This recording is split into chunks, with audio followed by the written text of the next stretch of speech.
さんこんにちは。今日はこちらのスカニアスリーパーキャブの紹介をしていきます。で、こちらなんとね、中古ベースで作成したお車でして、当社のね、グループ会社で富士エクスプレスっていうところがあるんですけれども、そちらの、ベース車にカスタムをして、今回ね、奈良のグローさん、ハンナさんのね、グループ会社なんですけれども、そちらにね、ご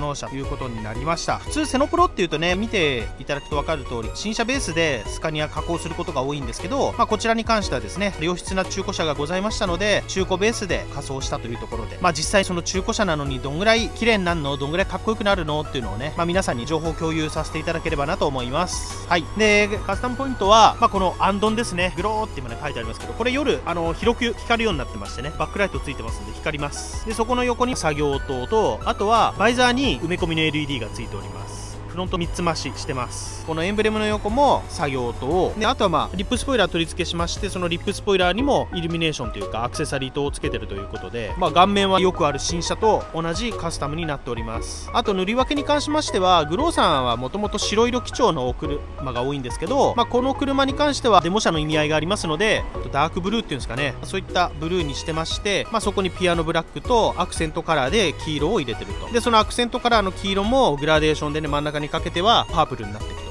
ちょっと凝ったデザインになっております。こちらもね、デザインがね、グローさんの指定というよりは、ある程度イメージをお客さんからお伺いをして、それをこういう風にね、うちの方でデザインする人間がね、いますんでね、いろんなパターン A、パターン B みたいな感じでデザインしたのを選んでいただいたと、そのようなね、感じになっております。ベースは R410 スリーパーキャブのリジットトラックですね。なんで、いわゆるリジットの一番高級なものになります。トラクターだとね S キャブとかのラインナップがあったりするんですけど、あとは R650 とかね、そういった V8 の設定もあるんですけど、こちらのリジットに関してはこのお車は直6ですけど410馬力のね、あとは360馬力の直5というね、その2選択になります。この R のスリーパーに関しては410しかね選べないということで、デイキャブだとね360とかあるんですけどね、結構ややこしいんですけど、そういった最高級グレードになっております。で、こちらの車の特徴としては、やはりトラクターと同じ大きさのキャビンがあるよということですね。なので居住性は非常に優れております。しかしながら日本の法律ではですね、この前から後ろまで12メーター以内にしてくださいっていう、そういう決まりがございますので、どうしてもその12メーターの中でやりくりしなきゃいけないんですが、横から見ていただければわかるんですけど、キャビンのでかさがもう国産の比ではないわけですよ。縦もそうですけど、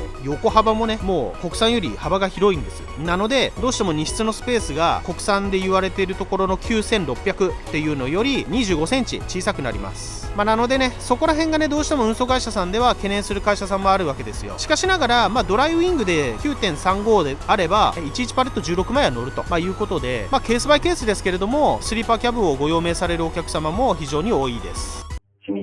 国産ではね、単車っていうのがメインになるんですけど、ヨーロッパなんかはね、ヘッドがメインで、あとはフルトレーラーですね。こんな箱が後ろにくっついてるやつ。それに関しては、日本よりもね、もっと短いです。確か10メーターとかの決まりがあるんですよね。だからこの12メーターって結構長いんですよ。実は単車で。しかしながらヨーロッパは 4.1 あるんで、これ 3.8 なんでね。高さがこう高くてちょっと短いみたいなね。それがヨーロッパの単車のスタイルです。はい。ちょっとね、話脱線しましたけど、これがベース。別紙でちょっと写真載せさせていただきますけど、こんな感じで、もともとシルバーのお色になっております。トレックスの完成車のコルゲートパネルなんでね、ちょっと陽と和がね一緒になったような車なんですけど、今回こちらキャブ色もこういう色になってるんですけど、このグローさんの看板もねいろいろデザインしてうちの方で考えました。で、このボディプリンター今回やってるんですけど、このボディプリンターのいいところっていうのは、コルゲートパネルでも非常に施工しやすいってことなんですよね。普通コルゲートパネルって波板っていうんですけど、こう波々になってるのだと、シールだとね、例えば横1本とかだったりですけど、こう斜めに貼るシールとかってめちゃくちゃ難しいんですよ。こうね、ふにゃんふにゃんに見えたりするんでね。なので非常に施工が難しいし、あと使ってるうちにシートの品質にもよるんですけど、エアーが入ってきて膨らんできたりとかするんですけど、ボディプリンターだとそういう懸念は一切ないので、バチッと決まりやすいというかね、こんな感じの箱になってます。で、このスリーパーキャブの R キャブを選ぶことによって、箱に関しては寒冷地仕様、融雪対策車仕様になってるわけですよ。で、スカニアに関してはスウェーデン鋼っていうね、スカニアスウェーデンのお車なので、そのスウェーデンの鋼材を使ってるんですけど、鋼材の特徴として錆びにくいというのがございますので、シャシも錆びづらいですし、あとは例えばね、こういった長板とか、あとはウイングキャッチとかをこれ全部ステンレスにしております。あとはリンギーレとかね、そういうのもステンレスにしておりますので、融雪地でもね使いやすいような仕様になってるということですね。それにボディプリンターを組み合わせた感じです。塗装に関してはこの床枠はうちで塗装してますけど、この面のデザインのところはボディプリンターで施工してるということですね。このような組み合わせで仮装することが可能になっております。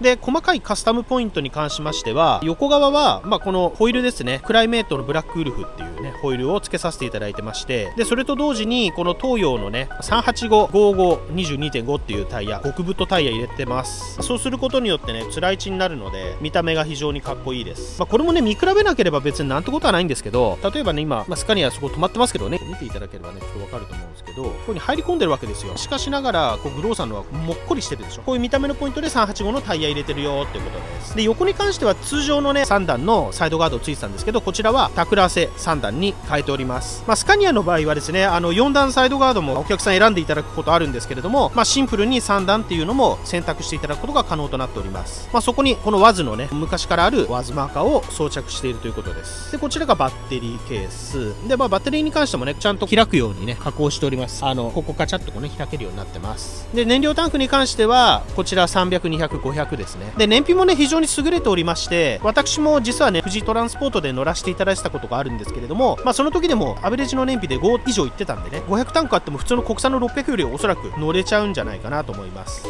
はい。そのような燃料タンク500と、あとフェンダーに関してはドーマ製のフェンダーですね。こちらよくトレーラーとかについてること多いんですけど、そういったフェンダーに、リアそのタイヤミシュランなんですけど、フロントはね、東洋タイヤです。で、後ろに関してはミシュランの X マルチ、ミシュランのタイヤです。普通にブラックウルフで、ハブ黄色く加工してると。で、今これ全体的に車高を下げさせていただいております。で、スカニアの特徴その2、このリジットトラックは全て双輪エアサスになっておりますので、荷物に対しても優しいですし、乗務員さんに対しても優しいということですね。そういったね、非常に乗り心地もいいよという。もうスカニア乗ると国産の車乗るのちょっと躊躇しちゃうなっていうような感じになるぐらい乗り心地がいいです。で、もともと富士エクスプレスさんのお車なんでね、リンギーレついてました。なのでこれ取り外さないで、そのままリンギーレ付けさせていただいてまして、その後ろのオーバーハングにもサイドガードついてましたので、そこにもタクラー製のブラックのサイドガードに変えたということです。で、こちら、リア周りですね。で、リアに関しても、ボディプリンターではなくて、普通に塗装で、カッティングシートで看板を作成して取り付けております。で、こちらが、R キャブになりますんでね、床枠、門高、全部がステンレス仕様になってまして、で、上に関しては、遮光灯がね、ブレーキと連動して、ブレーキランプだけ光るようなね、遮光灯になっております。で、ロックバーもステンレス、長板もステンレス。で、当てゴムはね、そのまま標準なんですけど、このお車って富士エクスプレスさんのベースなので、リアシール延長して、付け足してるんですよ。もともとスカニアは、吊り下げのテールライトになるんですけど、この車に関してはリアシールね、ステンで加工増ししてますので、このままね、流用して使ってるということでございます。で、そこにまたね、右側セノプロってね、アンドを入れさせてもらっております。ハンダグループってありますので、もともとね、奈良で有名な、食品関係の輸送をしている会社さんですね。そこのグループでグローさんっていうね、長距離メインでやってる、関東、厚木にもね、営業所を持たれてますけど、そこのね、お車になるということです。で、こういうグローさんの速度抑制ですとか、最大積載量も13トン100取れますので、国産の40区定称と、ほぼ同等取れるということでございます。しみじゃん。で、運転席側はこのような感じですね。かっこいいですね、どっから見ても。このブラックウルフでこの黄色のアクセントカラーがね、非常に映えます。やっぱ黒と黄色って相性いいので、非常に色映えがしますよね。最近ではね、このブラックウルフってホイールだいぶね、うちのカスタムでは使わせていただくことが多いので、見慣れてはきてるんですけど、まだまだ世間一般的にはね、まだ流通はしてないのかな。そういう意味ではね、カスタムカーとしての存在感っていうのはありますよね。こちら側は、物入れは普通のステンレスの物入れそのまま流用させていただいてまして、歯止めに関してはローケンの歯止めに変えてるということです。で、毎度なんですけど、アドブルーが運転席側になってしまうというね、ちょっとそこが残念なところではあるんですけど、はい、どうでしょう、かっこよくないですかね。非常にかっこいい。で、ここはスリーパーキャブなんでね、キャビンがほんと国産の車と比べるとね、やっぱり 1.2、3倍ありそうな感じですね。開いた時の重厚な感じ、ドアの音と、見上げた時のこのキャビンスペースで、この分厚いステップ、この辺がやっぱすごい。見た段階でやっぱりね、どのお客様もうわー違いますね、国産とって話されますね。で、外側の物入れがついてますんでね、これも毎回皆さんにご説明をするんですが、ラップとかラッシングベルトとかね、ここに格納ができるわけですよ。あとはシャンプーセットとか、こういうのをね、室内に入れるとやっぱりね、トリムなんかが傷ついたりするんで、外で使うものは外に入れられるっていう収納はね、非常にありがたいんですよね。この車中古なんで、アクセントカラーが、内装はこれね、多分前乗ってたドライバーさんがこういうのをつけてたんだと思うんですけど、シートもこのイスリングハウゼンっていうシートですね。日野だったり、イスズのギガだったりについてるメーカーさんの椅子で、イスリングハウゼンというのは業務用のね、椅子を開発してる会社さんです。こういうトラックの椅子ですとか、あと飛行機の椅子とかね、イスリングハウゼンが作っております。でエアサスのリモコンこうついてると。で乗り込んでみましょうかね。非常に広い、こんな感じですよ。サンルーフついてるし、後ろも物入れ、前も物入れで、この辺にデジタコルで、ベッドもこういう肉厚のね、もうすごいクッションがこうやると引き出しもできたりとかね、いろいろついております。後ろ用のリモコンだったりとか、こんな感じでねついてるわけです。でこれ R キャブだから高級でしょって日本の方思うと思うんですけど、これ世界的に見ると R キャブだろうが別に G キャブだろうが P キャブだろうがいろんなね装備選べるようになってます。日本で入る車ってのはもうパッケージになってるんですね。ある程度乗用車のメルセデスとか BM とかもそうですけど、日本だと例えば BM だったらコンペティションしかないとかね、 M3 もで、日本だったらベンツはもう全部ねデジタルパネルになってるとか、本国だとね普通のアナログ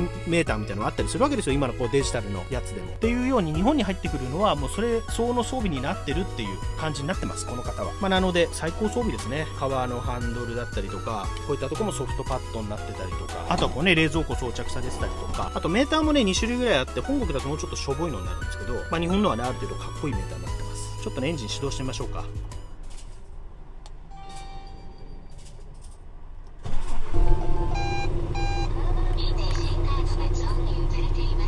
はい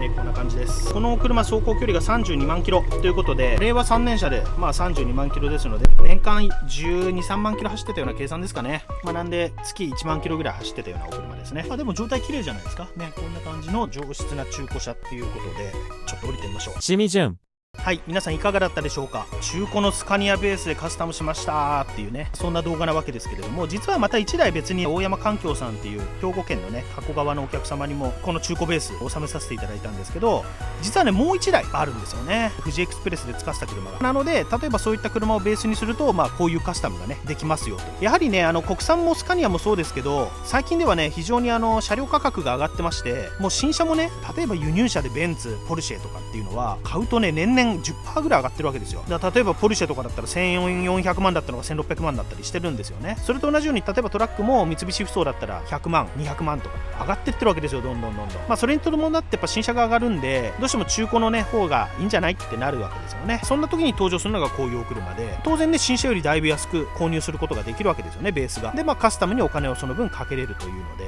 この現行のスカニアってまだまだね中古で出てきてないので、残り1台ねこれどうなるんだろうっていう、近いうち売れていくとは思うんですけど、こういったベースを利用して派手などぎついカスタムをして、でこういう車特有のプロモーションにも利用すると。スカニアってなるとどうしても運行だけではね元取るの難しいです、正直。新車でやるとね。なので付加価値的なところを見出せる会社さんであれば、こういったね中古ベースにカスタムをしてやるっていうのも一つありなんじゃないかなと思います。あと燃費でね、燃費も本当リッター5とかなんで、例えば日野の車とか 3. いくつとかうちなってたりするんですけど、そういった車と比べると100万キロ走ると1000万近く費用が変わってくるわけですよね、燃料だけで。そんなことを考えるとね、こういうお車に投資するのも一つの方法というか選択なのではないのかなと思います。はい、それではねまた動画企画して撮影しますので、お時間の際ご視聴いただければありがたいです。それでは次回までご覧いただきありがとうございました。失礼します。